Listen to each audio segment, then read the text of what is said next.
The little short statement, I'll try to keep it short. What I wanted to read was the fact that even though we're looking at a lot of secrecy, there was people inside the Clinton administration who actually did try to get this material out. They were trying to shake this. Bill Clinton, for example, had done some work with John Podesta, and he actually in 2005 in Hong Kong, Bill Clinton actually was talking about this in public, and he stated that the vast majority of the people in the Clinton administration believed the story of Area 51. They believed there was a live alien, they believed there was a craft underground, and that Bill Clinton actually went there to try to get to the bottom of this thing. And he stated in 2005, after mentioning this, he said, "I'm probably not the first president they kept in the dark, or that bureaucrats have tried to wait out." So Clinton tried to get to these materials. He told Paul Davids, who is the guy who produced the Roswell movie in 1997, Paul Davids had a short 5-minute conversation with Bill Clinton, and he told Bill Clinton that he was fascinated with the subject of UFOs. And he was very interested in the latest Roswell book that had come out that was given to him at that time.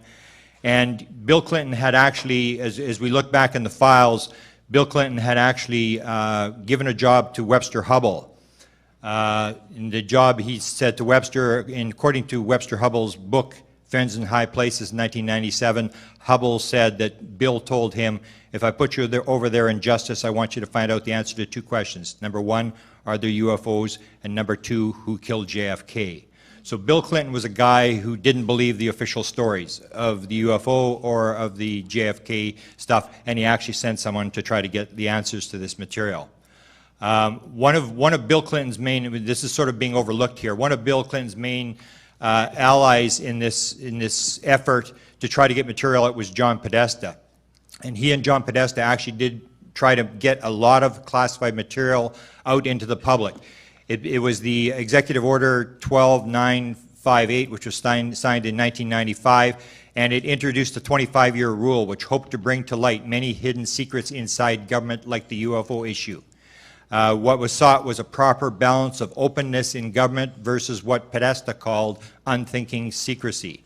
Podesta stated, our founders knew that democracy cannot function in the absence of public information. He noted the importance of balancing the vital interests of national security with the genuine claims of public openness. For 2 centuries, we have prospered and won in the United States because, at our best, we have found a way to do both.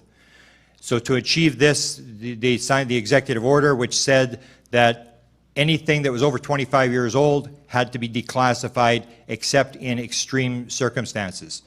What basically happened was that between 1995 and 2000, the Clinton administration was able to declassify 800 million pages of documents, compared to 188 million pages in the previous 15 years.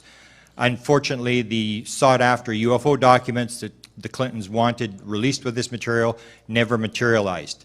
And then in 2002, Podesta, who went on to work for the Obama administration, stated in a public statement at a sci-fi conference, "I think it's time to open the books on the questions that have remained in the dark, on the questions of government investigations of UFOs. We ought to do it because it's right. We ought to do it because the American people can handle the truth, and we ought to do it because it's the law."